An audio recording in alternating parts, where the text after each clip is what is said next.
Iya, pandemi telah mempengaruhi pola pandang masyarakat tentang kesehatan termasuk kesehatan kulit. Banyak orang yang semakin peduli dengan kondisi kulitnya, namun tak sedikit pula yang mengalami beragam masalah kulit karena faktor coba-coba berbagai produk yang dirasa cocok. Nah, bagaimana sebenarnya cara memilih produk perawatan kulit yang aman dan tepat? Apakah menggunakan skincare atau harus pergi ke klinik dermatologi? Untuk membahasnya lebih lanjut, sudah hadir bersama kita di studio spesialis kulit dan kelamin dari RH Derma Center, Dr. Dian Pratiwi. Halo dokter, apa kabar dokter? Halo, selamat pagi, Selamat kabar pagi, baik. sehat selalu ya dokter ya. Nah, kalau membahas tentang kesehatan kulit, dokter, selama ini kan memang selama pandemi masyarakat banyak sekali yang tinggal di rumah. Tapi Betul. ternyata dengan berdiam diri saja di rumah itu tidak menyurutkan penyakit gitu. Penyakit kulit itu ada banyak sekali yang sekarang lebih rawan muncul adalah jerawat, breakout, kemudian yang kulit Betul. kering, kulit iritasi. Itu Ya. sebenarnya penyebabnya apa ya dokter ya? Ya, sebetulnya karena di masa pandemi ini kita banyak sekali ada kebiasaan-kebiasaan baru yang dulu sebelum pandemi mungkin tidak kita lakukan. Jadi kita sebutnya new normal ya. Yang sudah pasti di masa new normal ini seperti yang sekarang kita juga gunakan adalah masker. Kita sekarang harus selalu bermasker. Apabila sedang di luar bertemu orang, bekerja mungkin kita harus menggunakan masker selalu. Itu satu hal. Dan kemudian kita juga kan harus ada beberapa hal lain yang harus kita lakukan. Jadi rajin mencuci tangan, menggunakan hand sanitizer, sering berada di dalam ruangan, apalagi kalau mungkin WFH ya, di ruangan di rumah terus, yang mungkin full on air condition terus. Nah, itu semuanya akan menimbulkan berbagai masalah yang mungkin sebelumnya tidak ada. Contohnya memang yang pertama adalah masne atau akne karena masker. Itu banyak sekali kita dapatkan. Dan karena stres yang mungkin dipicu perubahan yang besar pada masa pandemi, itu juga biasanya rambut rontok, itu juga bisa didapatkan. Tapi bahwa fenomena atau penyakit kulit yang sekarang banyak terjadi itu bukan hanya di Indonesia saja, tapi juga di belahan dunia lain juga seperti ini ya dokter ya? Ya betul, bila kita lihat datanya, semuanya menunjukkan tren yang sama. Di Turki, di India misalnya, itu kalau kita lihat datanya semuanya mirip. Jadi pasien karena akne itu meningkat hampir 2 kali lipat, dan pasien rambut rontok itu meningkat hampir sekitar 60%. Ketika kita berbicara tentang masker, ini apakah disebabkan karena penggunaan masker yang terlalu lama atau masker yang kotor atau bagaimana sehingga bisa menyebabkan masker itu sendiri dokter? Memang faktornya beberapa faktor lah ya bisa berperan dalam terjadinya akne karena masker. Yang pertama pasti karena ada faktor gesekannya. Jadi tergesek oleh masker, kemudian karena kita selalu menggunakan masker lembab, kemudian ada keringat, ada minyak alami dan juga mungkin make up yang bercampur semua di situ menjadi satu. Bakteri yang tadinya mungkin jumlahnya hanya sedikit di kulit jadi bertambah banyak karena situasinya, friksi gesekannya. Nah, semua ini akan menimbulkan akhirnya adalah masne. Oke, ketika kita masih membahas tentang masker ini dokter, jadi solusinya apakah yang harus dilakukan masyarakat? Karena memang ini adalah hal yang kayak tidak bisa kita tinggalkan ya dalam aktivitas kita sehari-hari. Tapi pastinya kita nggak pengen dong untuk mengalami masker seperti itu. Ya. Solusinya harus seperti apa? Iya betul Mbak Diana. Jadi yang pertama karena memang penyebabnya adalah masker, jadi solusi utamanya sebetulnya adalah memilih masker yang tepat, menggunakan masker dengan cara yang tepat, dan juga merawat masker apabila maskernya kain bukan yang sekali kita buang, demikian itu juga merawatnya harus tepat. Itu yang pertama. Jadi biasanya kalau memilih itu kita akan perhatikan tekstur dari bahannya, pastikan memilih yang halus. Warnanya biasanya kita pilih yang terang supaya tidak menyerap panas juga. Kemudian cara menggunakannya, dia harus menempel dengan baik di wajah kita, tapi usahakan memilih yang bagian tengahnya kalau bisa jangan terlalu press dan menekan, supaya bagian tengah wajah kita tidak selalu tergesek tertekan masker. Kemudian merawatnya juga tadi harus baik, misalnya harus dicuci, pastikan semua sabunnya, deterjennya atau pewangi yang digunakan itu harus sudah lepas, jadi juga tidak membuat iritasi untuk kulit. Nah, apabila belum, kemudian juga harus dilihat lagi skincare-nya bagaimana. Sebaiknya gunakan skincare yang juga akan membantu mencegah terjadinya masne. Jadi kita bisa memilih skincare dengan bahan aktif anti akne yang bisa digunakan ringan di bagian yang tertutup masker. Sebaiknya juga daerah yang tertutup masker ini kita tidak perlu menggunakan makeup, atau kalau misalnya memang harus tetap ada makeupnya, jangan tebal-tebal. Dan juga kalau misalkan lipstick, para wanita pasti berlipstick ya Mbak Diana. Nah itu sebaiknya kalau tertutup masker itu jangan gunakan lipstick yang matte atau tidak usah dulu gitu. Karena tadi faktornya di bawah masker ini lebih lembab Betul. gitu ya, dan ini bisa menjadi sarang berkumpulnya si kuman dan bakteri begitu ya dokter ya. Betul. Nah kalau tadi dokter juga sempat mengungkapkan bahwa selain akne, breakout itu juga ada persoalan baru gitu yang sekarang banyak muncul adalah rambut rontok gitu di masa pandemi. Apa ya dokter kaitannya antara pandemi dan menyebabkan kerontokan rambut yang banyak dialami oleh masyarakat saat ini? Ya, sebetulnya penyebab dari rambut rontok sendiri itu beragam. Berbagai hal bisa saja menyebabkan rambut rontok, tapi salah satunya adalah faktor stres. Dan itu faktor yang sering justru berperan terhadap terjadinya rambut rontok. Nah, pada masa awal pandemi, perubahan kita kan demikian besar ya, Mbak Diana ya, ekstrim. Ada dulu PSBB mungkin, ada WFH, WFO dulu mungkin, kita harus di rumah. Nah, itu semua banyak menimbulkan stres yang pada akhirnya memicu rontoknya rambut. Tapi apakah ada seperti parameter ketika kita mengalami kerontokan rambut, oh ini masih dalam taraf normal gitu, kita masih bisa melakukan perawatan rutin di rumah seperti itu, atau mungkin kita sudah harus membutuhkan treatment khusus? Parameternya atau tolak ukurnya itu seperti apa dokter? Ya, tentu ada. Yang paling mudah sebetulnya adalah jumlahnya. Berapa jumlah rambut yang rontok per hari, berapa helai. Nah, itu harus dihitung sebetulnya. Nah, kemudian kita berdasarkan angka itu kita bisa menentukan. Kalau angkanya masih sekitar 30 sampai 50 helai per hari, sebetulnya masih dalam kategori normal. Nah, begitu sudah mulai 50 sampai 100, sudah saatnya mulai waspada. Itu per hari ya dokter? Per hari. Angka per hari ya? Per hari, ya. Dan harus sudah mulai mencari solusi hair care yang bisa digunakan untuk membantu hal itu.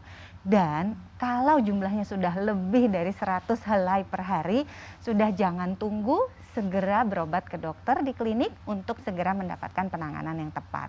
Tapi masih bisa ya dokter, kalau seseorang yang mengalami kerontokan rambutnya cukup ekstrim gitu, akhirnya nanti diobati dan rambutnya itu bisa tumbuh kembali subur gitu, masih bisa ya? Tentu bisa. Asalkan tidak terlambat begitu mungkin ya dokter, karena kayak pertumbuhan rambut ini cukup lama seperti itu rasanya. Ya, betul sekali. Jadi memang treatment rambut adalah salah satu dari jenis treatment yang membutuhkan kesabaran dan ketelatenan. Karena siklus rambut sendiri yang memang panjang. Paling tidak kita harus menggunakan treatment sekitar 3-6 bulan untuk dapat melihat hasilnya. Oke. Jadi jangan tunggu sampai terlambat, segera lakukan hair treatment sekarang gitu ya. Nah nanti di segmen kedua kita akan membahas nih dokter, sebaiknya untuk perawatan kulit ataupun perawatan rambut ini kita melakukan menggunakan perawatan yang pergi ke klinik kah gitu kan. Mungkin selama ini orang-orang masih sedikit ragu gitu ya untuk pergi ke klinik, atau cukup menggunakan skincare. Kita akan membahasnya sesaat lagi di segmen kedua, dan pemirsa jangan kemana-mana, tetaplah bersama kami di Dokter Menjawab.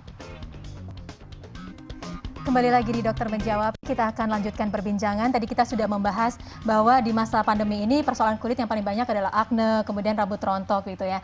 Pastinya pemirsa di sini juga bertanya-tanya, nah ini selanjutnya solusi yang harus dilakukan. Apakah harus pergi ke klinik untuk perawatan kulit atau mungkin cukup untuk menggunakan skincare, seperti apa dokter? Ya, sebetulnya bergantung dari derajat keparahannya sendiri. Karena begitu ada timbul keluhan seperti tadi misalnya akne atau rambut rontok tadi, kita bisa membedakan dulu apakah ini keluhannya hanya ringan atau sampai sedang saja, atau ini sudah berat. Kalau hanya ringan-ringan, mungkin ya tidak terlalu mengganggu, kita bisa menggunakan dulu skincare bebas, tentunya pilih yang sesuai produknya dan bahan aktifnya sesuai dengan permasalahan yang ingin kita tuntaskan. Namun kalau kondisinya berat atau sebetulnya kondisinya ringan, tapi sudah menimbulkan beban psikologis yang berat, kadang-kadang suka demikian ya. Nah, itu juga sudah saatnya sebaiknya sih segera berobat saja ke dokter di klinik untuk segera mendapatkan solusi yang efektif untuk hal itu. Jadi sebetulnya bisa melihat dari derajat keparahan keluhan yang diderita. Tapi ini kan sangat sulit sekali ya dokter buat kita yang orang awam untuk bisa mengenali sebenarnya jenis kulit kita itu apa gitu kan. Seperti yang tadi disampaikan, ada yang kulit berminyak, normal, kemudian kering, bahkan ada yang kulit sensitif. Nah kita itu ada di kategori mana, itu bagaimana? Mungkin dokter bisa memberikan tipsnya cara menentukannya seperti apa? Ya, jadi ada biasanya kita kenali jenis kulit itu ada kering, berminyak, kombinasi, normal, dan juga sensitif. Sebetulnya dilihat saja pada pagi hari, itu paling mudah. Kita saat bangun tidur, kan kita sudah tidur semalaman, nah kita lihat pada pagi hari itu. Kalau hanya daerah T-zone kita yang berminyak, sedangkan daerah pipinya tidak berminyak, dipegang juga tetap biasa, nah itu kita kemungkinan adalah jenis kulitnya kombinasi. Kalau seluruhnya berminyak, berminyak, kemungkinan jenisnya oily. Kalau misalnya tidak ada yang berminyak tapi terasa nyaman saja, tidak ada rasa tertarik, tidak ada rasa kering, itu berarti kita normal.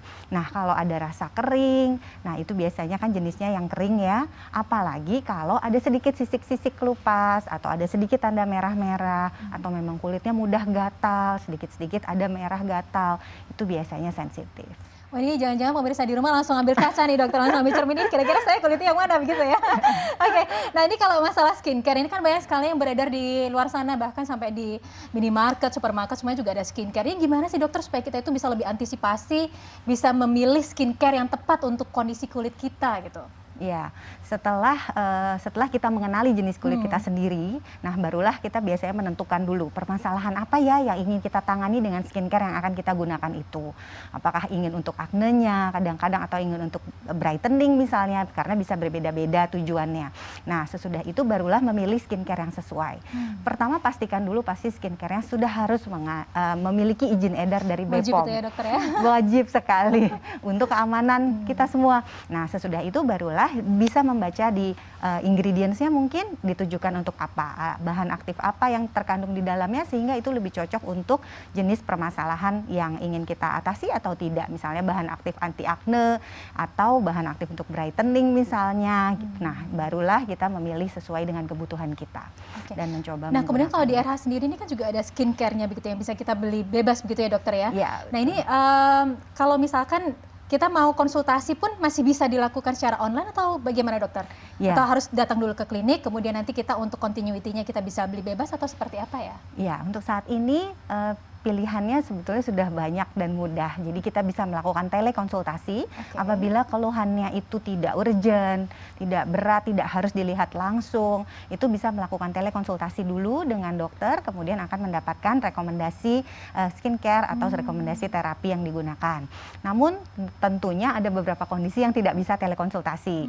Nah, bila demikian ya kita harus memang bertemu di klinik. Ya pastikan memilih klinik-klinik yang sudah memiliki prokes yang ketat ya, yang aman dan seluruh stafnya sudah tervaksinasi ya kalau sekarang ini. Nah, biasanya prokes ini juga nanti harus diperhatikan oleh pemirsa apabila akan ke klinik untuk perawatan. Karena prokes itu bisa menyangkut pada saat datang, bagaimana situasi klinik secara keseluruhan, prokes di ruang konsultasi dengan dokter, dan yang paling penting apabila memang membutuhkan tindakan juga adalah prokes di saat akan melakukan tindakan dan di ruang tindakan. Itu semua harus diperhatikan. Iya, karena memang sebagian masyarakat mungkin hingga saat ini masih merasa was-was gitu ya dokter ya untuk melakukan treatment kecantikan di klinik. Tapi kalau di RH ini ternyata semuanya sudah mematuhi prokes, bahkan sudah divaksin semua ya dokter ya? Iya, tenaga medisnya begitu ya. Nah dokter, kalau misalkan akhirnya masyarakat memilih ketika mereka merasa bahwa mereka mengalami problematika kulit yang ringan begitu ya sampai sedang, akhirnya mereka membeli skincare secara bebas gitu. Ini kan biasanya ada yang mengalami seperti detoksifikasi atau ini tidak cocok. Nah, ini untuk memilahnya sebenarnya bagaimana dokter? Breakout biasanya Breakout, demikian iya. ya Mbak Diananya. Ya, jadi sebetulnya memang bergantung sih dari bahan aktif apa sih yang ada di dalam skincare yang digunakan. Memang adalah bahan aktif yang bisa sedikit memicu, biasanya ada istilah di awam purging. Pada kasus-kasus akne di awal penggunaan skincare misalnya yang mengandung retinol. Nah, kalau memang skincare yang digunakan mengandung retinol, terjadi sedikit breakout di awal, masih saja bisa ada kemungkinan bahwa itu adalah purging yang sedikit, mungkin ditunggu, digunakan terus, biasanya itu akan menghilang dan kulit kembali normal.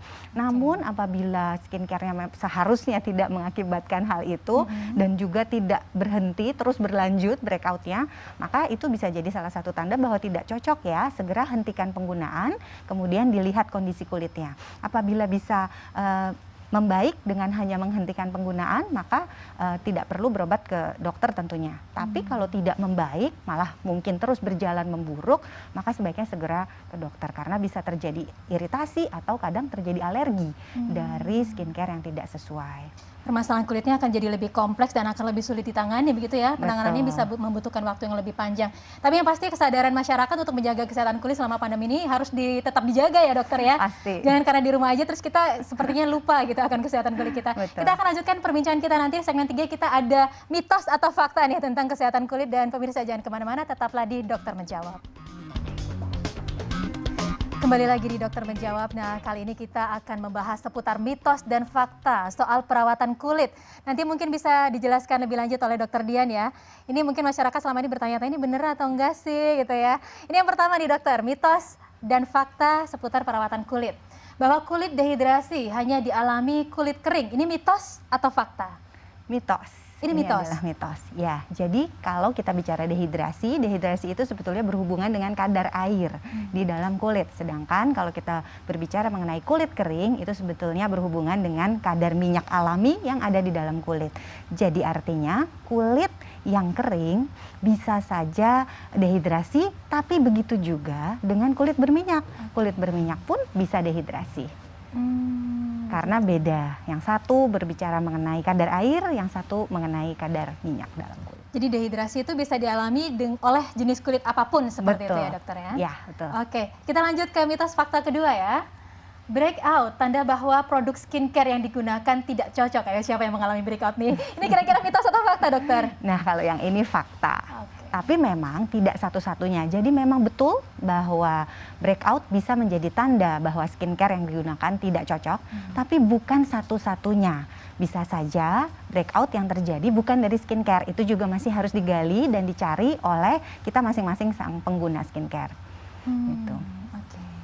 Nah, oke, yang ketiga, menggunakan resep dokter menyebabkan ketergantungan. Ini banyak sekali loh masyarakat yang khawatir itu kalau misalkan aku pergi ke dokter jadi ketergantungan, ketika kita lepas akhirnya makin breakout. Nah, ini kira-kira mitos atau fakta dokter? Oh, ini jelas mitos. Gimana ini faktanya seperti apa dokter? Ya, jadi krim dokter itu aman dan efektif digunakan bahkan untuk jangka panjang selama digunakan sesuai dengan anjuran dari dokter dan juga di bawah pengawasan dokter. Yang tidak aman adalah kalau menggunakan sendiri, tidak dipantau oleh dokter. Nah, itu kan jadinya kita jadi tidak bisa memantau seperti apa. Jadi aman dan efektif digunakan jangka panjang dan tidak menyebabkan ketergantungan. Nggak perlu takut lagi akan terjadi ketergantungan gitu ya. Ketika kulit kita sudah lebih baik, kita nggak perlu untuk terus-terusan melakukan kunjungan dokter atau visit dokter begitu ya dokter? Nah, sebetulnya itu bisa kita lihat dari jenis kulit dan kondisinya masing-masing. Karena tahap pengobatan biasanya kita bagi menjadi dua. Memang tahap pengobatan di awal hingga kulitnya stabil, permasalahan kulit teratasi. Kemudian kita ada tahap maintenance. Pada tahap pengobatan tentunya harus berdiskusi dengan dokter menggunakan krim dari racikan dokter, rekomendasi dokter. Bila perlu mungkin ada beberapa tindakan yang disuggest oleh sang dokter. Apabila fase sudah teratasi dan sudah stabil, di fase maintenance kita kembali bisa berdiskusi sebetulnya dengan dokter. Bagaimana nih khusus untuk kulit kita, permasalahan kita yang unik ini, apakah kita bisa saja menggunakan full skincare dari luar sesuai rekomendasi dokter tentunya bahan aktifnya. Kemudian apakah harus kita mix mungkin, jadi juga ada skincare-nya tapi juga masih ada racikan dari dokter. Atau kadang-kadang bisa saja beberapa jenis kulit dan permasalahan memang masih harus menggunakan racikan krim dari dokter, tapi biasanya dokter sudah akan mengatur konsentrasinya sudah ringan saja, penggunaannya sudah lebih simpel, sudah lebih minimal. Jadi disesuaikan karena kan tiap kulit unik ya, jadi solusinya pun akan unik dan personalized tergantung dengan permasalahan masing-masing. Tapi yang pasti jangan sampai loss ya dokter, mentang-mentang kulitnya udah bagus, habis itu kita lost control gitu ya. Iya. Oke, nah dokter ini benar nggak sih kalau ternyata persoalan kulit ini juga bisa merefleksikan kondisi kesehatan tubuh kita dan mungkin ada statement yang dokter ingin sampaikan kepada pemirsa Dokter Menjawab? Ya, betul sekali Mbak Diana. Jadi ada ungkapannya malah ya, your skin is a window to your health. Jadi artinya kulit kita ini memang akan bisa menjadi tanda pertama kalau ada masalah pada kesehatan kita. Disitulah pentingnya kita harus selalu memantau kesehatan kulit kita, baik pria maupun wanita, anak, dewasa, semua harus memperhatikan kesehatan kulit. Beberapa penyakit seperti misalnya diabetes atau autoimun, misalnya lupus, itu bisa memiliki tanda-tanda yang akan bisa terlihat di kulit. Jadi penting sekali untuk selalu menjaga kesehatan kulit, merawat kesehatan kulit, dan juga apabila ada masalah kulit yang kita ragu, apa ya ini, sebaiknya segera berobat ke dokter supaya bisa diketahui penyebabnya dan diatasi. Nah dokter, ini mungkin masyarakat banyak sekali yang bertanya-tanya, mulai kapan sih seharusnya kita itu sudah melakukan perawatan kulit gitu dokter? Ya, sebetulnya perawatan kulit itu sebaiknya dilakukan sejak sedini mungkin karena definisi dari sebuah skincare kan sebetulnya adalah sebuah produk yang kita oleskan di kulit, di skin. Maka sebetulnya seperti dari sejak usia dini anak-anak itu sebetulnya juga sudah Di usia menggunakan. berapa nih dokter kira-kira? Rekomendasi adalah di atas 6 bulan sebaiknya sudah mulai menggunakan sunscreen apabila keluar dari ruangan ya di bawah pajanan matahari. Maka anak-anak pun sudah harus menggunakan skincare yaitu sunscreen.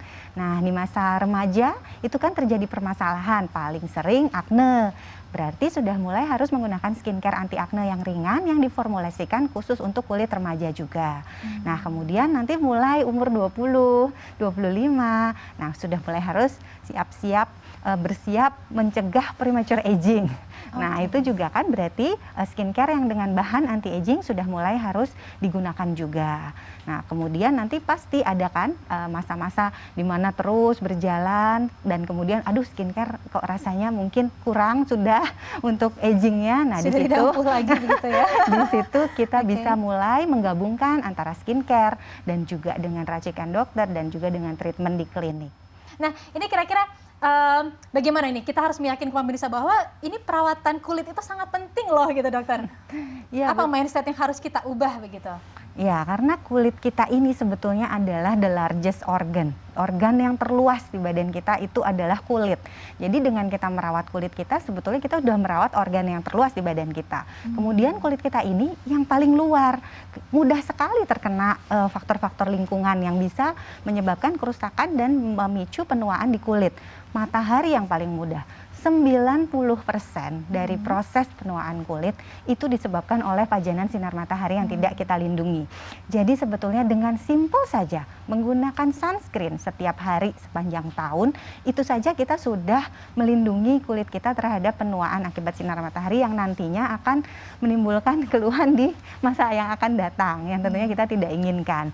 Apalagi kalau dibarengi dengan menggunakan skincare yang juga baik untuk menunjang kesehatan kulit, pastinya lebih optimal lagi. Ya, nah ini pemirsa siapa yang masih belum peduli akan kesehatan kulitnya, biasanya perempuan dokter karena sibuk ini itu begitu ya. Jadi lupa untuk self care. Jadi mulai sekarang mindset kita diubah, kita harus menjaga kesehatan kulit kita karena ini merefleksikan kesehatan kita yang di organ-organ dalam bahkan sampai mental kita. Dokter Dian Pratiwi, terima kasih banyak sudah berbagi di Dokter Menjawab hari ini. Sukses dan sehat selalu ya dokter. Terima kasih. Terima kasih banyak. Dan perbincangan bersama Dr. Dian Pratiwi ini sekaligus menutup perjumpaan kita di Dokter Menjawab kali ini. Semoga informasi yang kami hadirkan memberikan manfaat untuk Anda. Dan sampai berjumpa kembali di Dokter Menjawab selanjutnya. Saya Diana Dwika undur diri, terima kasih, sampai jumpa.